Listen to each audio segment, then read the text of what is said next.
Bref, ici, sur Mime, je suis ici pour vous proposer une expérience autour de ma musique. Et en tous les cas, je crois que ça marche très, bien sûr que ça marche, c'est comme la pornographie, c'est comme la prostitution.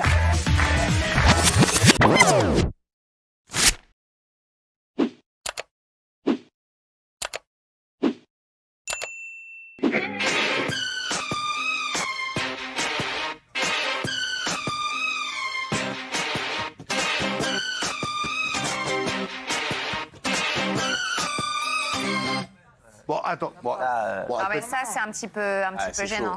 Écoutez, moi, je fais la même chose avec mes seins. C'est un petit peu gênant aussi, mais... Non, mais bon, non, ça va. Sur Instagram, on voit pire quand même. Bien pire. Elle a quand même fait une où on voyait son derrière. Ouais. Elle a mis une étoile, ou un petit cœur, je sais pas. Mais c'est gênant. Pourquoi c'est gênant? Non mais là, c'est gênant. Pourquoi? Pourquoi c'est gênant? Parce que c'est Britney Spears en fait. Parce que sur Insta. Il a raison. c'était moi, ça serait pas gênant. Ah, aussi, beaucoup plus. Si c'était Daniel. Oui. Non mais parce que c'est Britney Spears en fait. Mais Ah voilà, bon, là c'est bon. Ça c'est Daniel, non? Non. Ah non.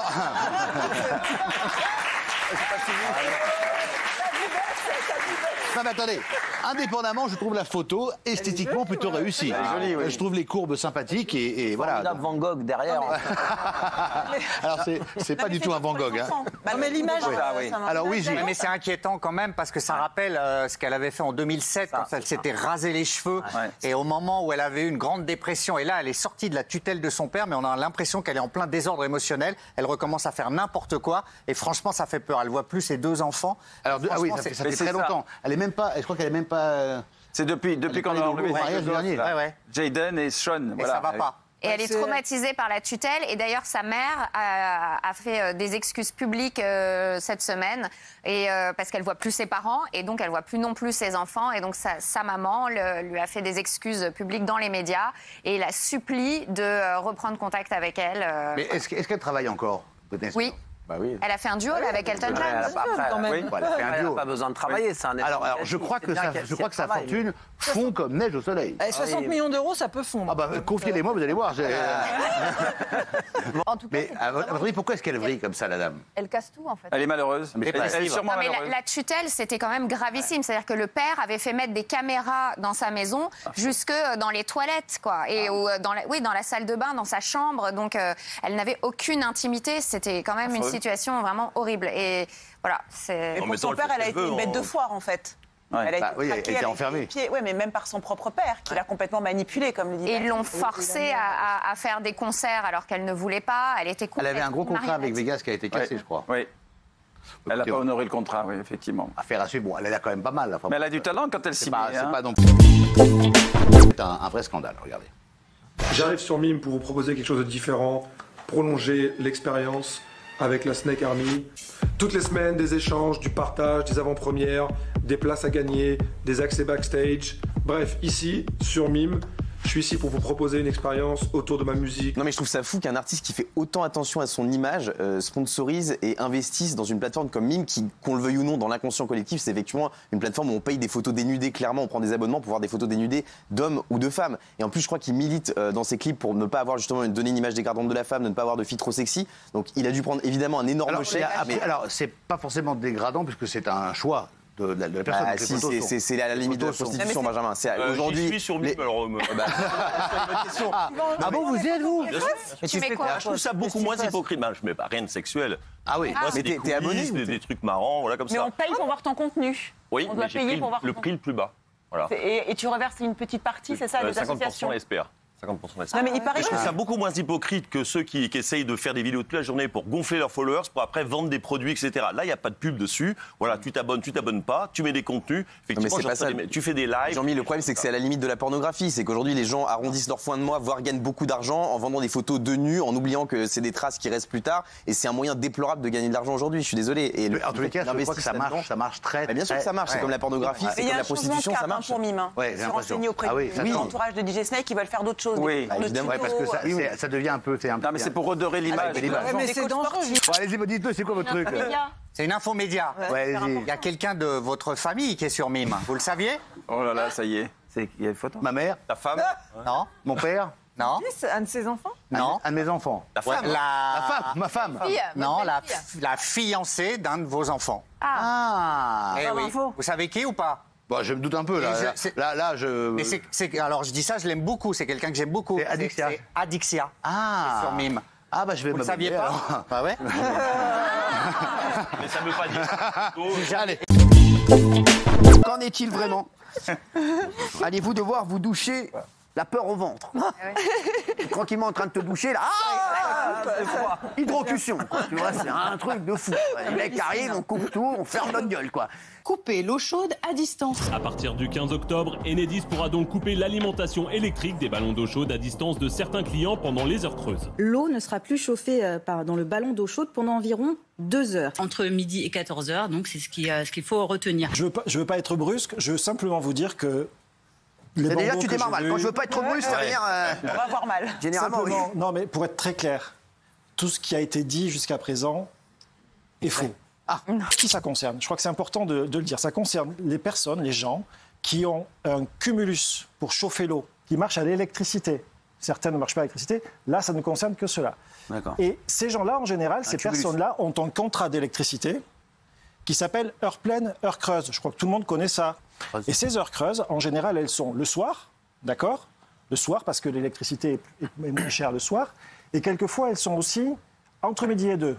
Heure creuse méridienne, d'accord?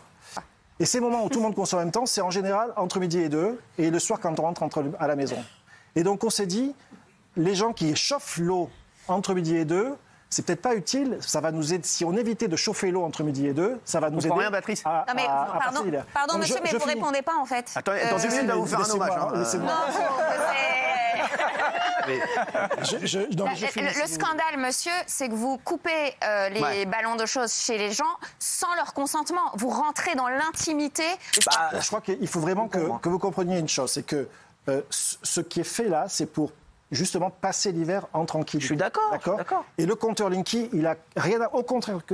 Sans compteur Linky, vous pouvez couper ou pas? Sans compteur Linky. Absolument. Est-ce que vous pouvez couper? Est-ce que vous allez le faire? Mais on ne coupe pas. On ne coupe pas. On ne coupe rien. Sans compteur Linky, on aurait pu faire exactement la même chose, c'est-à-dire ne pas envoyer le signal qui enclenche le chauffe-eau électrique.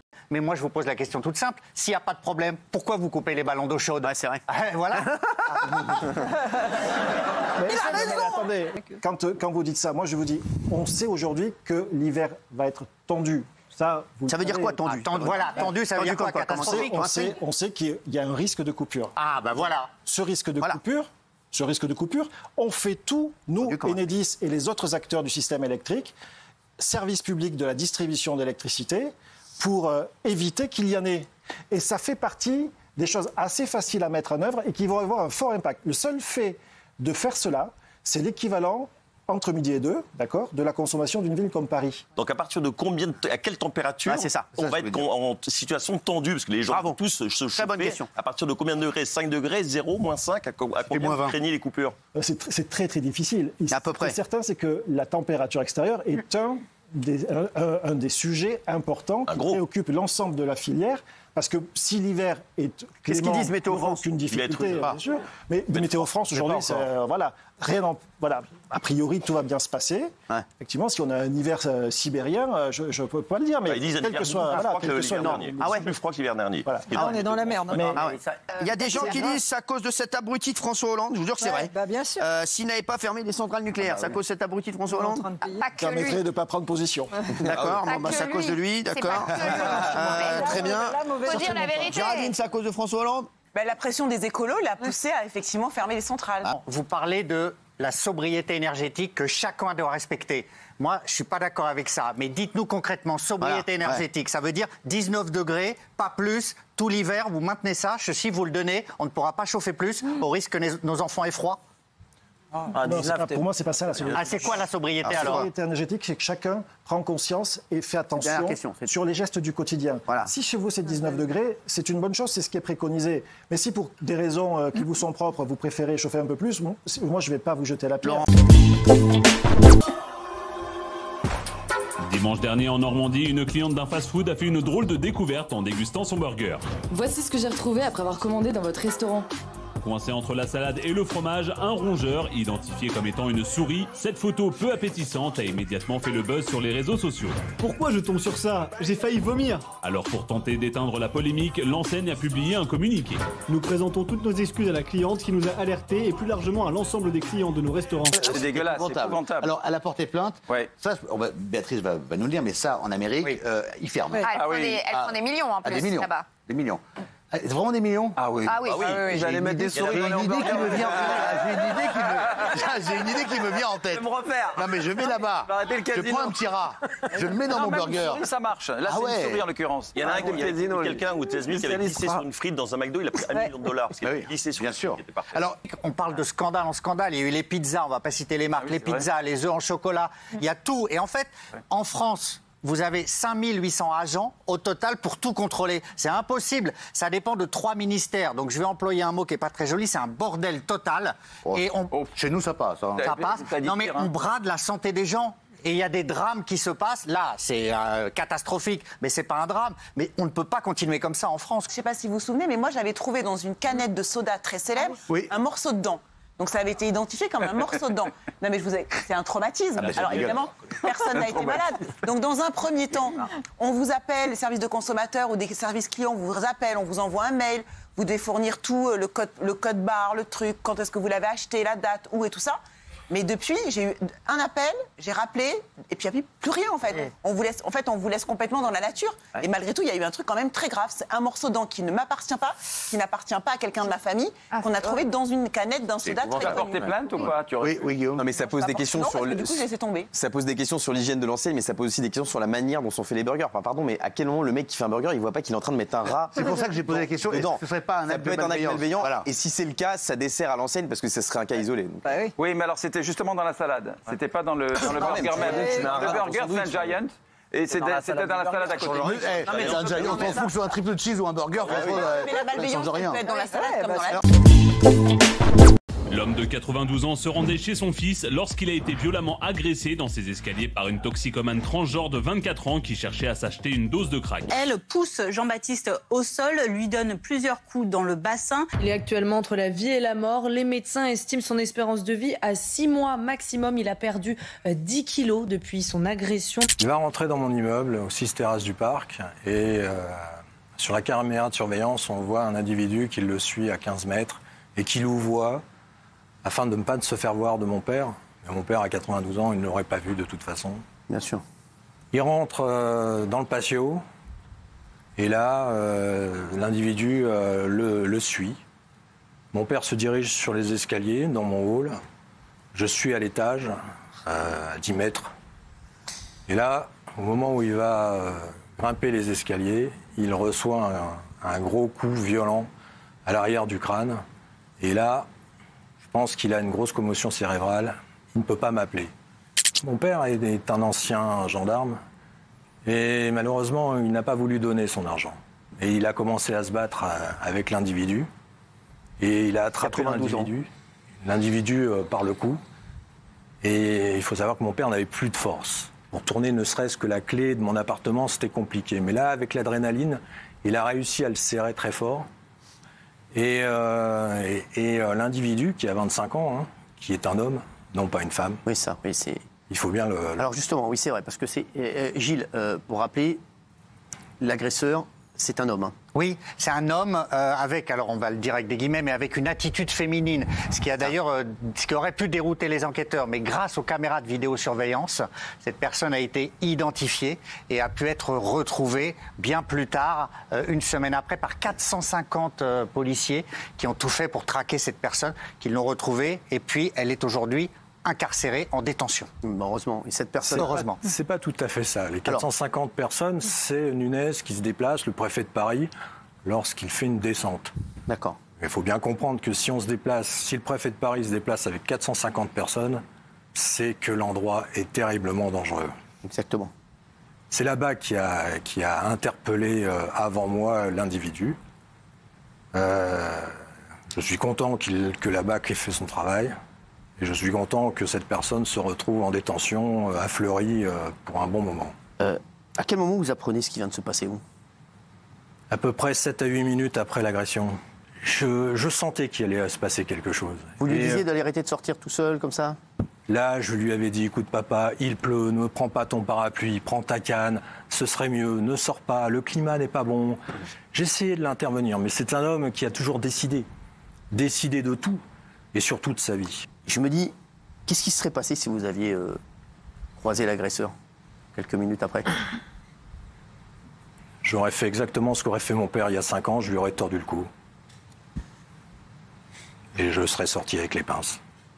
Vous avez dit, parce que tout à l'heure vous avez dit, la BAC a fait son travail, il l'a trouvé avant moi. Oui. Vous avez dit ça? Oui, oui.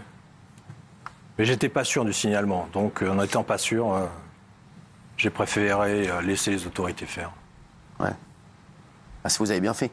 J'ai bien fait. Votre père est dans quel état aujourd'hui? Bien voilà, il a perdu 10 kilos. Il faisait 55 kilos, il n'en fait que 45 en 20 jours. Il faut qu'il reste immobilisé encore 20 jours. Si dans 20 jours il fait 35, il sort de Buchenwald. Et vous connaissez la finalité, c'est très très compliqué. Les médecins disent quoi? Espérance de vie à 6 mois nulle. Impossibilité de remarcher. Mais ouais, j'ai espoir encore. Dans la section raison du divorce, Angelina Jolie assure que Brad Pitt a étranglé un de leurs enfants et a frappé un autre au visage. Toute la famille était alors à bord d'un vol entre la France et les États-Unis. Angelina Jolie assure que Brad Pitt l'aurait frappé à la tête, secoué, poussé contre la paroi des toilettes. Et quand l'un des enfants aurait voulu défendre sa mère, Brad Pitt s'en serait pris à lui. Une partie des enfants pleurait, explique Angelina Jolie, l'autre criait. Elle assure également que Brad Pitt les aurait aspergés de bière et de vin rouge. Voilà. Donc, il n'y a eu aucune suite à l'époque, ce qui est quand même hallucinant. Alors, elle n'a pas porté plainte, paraît-il, à l'époque, parce qu'elle ne voulait pas mettre les enfants dans la sauce. Et là où elle touche et elle fait mal, c'est qu'à la fin de l'histoire, effectivement, il y a le fait qu'il aurait versé de la bière et du vin. Et lui, il vient de faire une confession il y a quelques mois en disant qu'à grand-peine, il s'était sorti de ses problèmes d'alcool terribles en allant aux alcooliques anonymes, etc.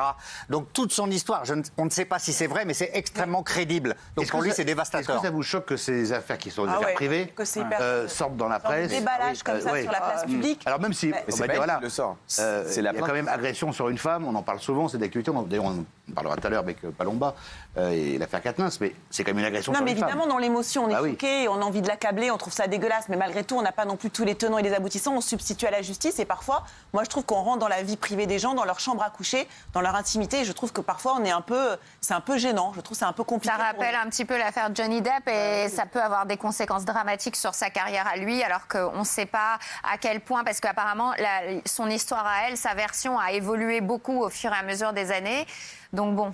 Il faut être prudent. Enfin, sauf que dans l'affaire Johnny Depp, c'est Johnny Depp qui finalement s'en est très bien sorti et c'est Amber Heard qui a tout pris. Et donc, je parierais que dans ce cas précis, s'il y avait un procès, les gens se mettraient du côté de Brad Pitt, comme ça. Oui, mais ces histoires qui sont intimes, et vous avez raison, c'est dingue, on ne peut pas rentrer là-dedans, on ne peut pas savoir la vérité en fait. Nous, on a un tribunal médiatique où on parle de ça, mais on ne sait pas ce qui s'est passé vraiment. En revanche, c'est toujours dans le cadre d'un procès. Donc chacun sort tous les coups possibles jusqu'au dernier moment pour obtenir du fric. Parce que de toute façon, ils ne s'aiment plus apparemment, ils ont chacun leur vie de leur côté et voilà. Est-ce qu'on vous a déjà balancé des choses dans la presse qui vous concernaient, qui étaient d'affaires privées à la table? Oui, pas par hasard, quoi. Faut être connu pour ça. C'est marrant, j'ai posé une question. Il y avait un vol de pigeons. Non, peut-être un peu, non? Rien. Ah bah si, il y avait Faye Dunaway quand même. Oui, mais... Faye Dunaway? Ah bah oui, vous n'êtes pas au courant? J'étais pas au courant. Alors le monsieur, je vais vous raconter, mais oui. Elle est magnifique. Paparazzi. Alors c'était Faye Dunaway version old. Très belle. Thomas Crown. Très belle. Ah non, pas Thomas Crown, non. C'est Thomas Burn.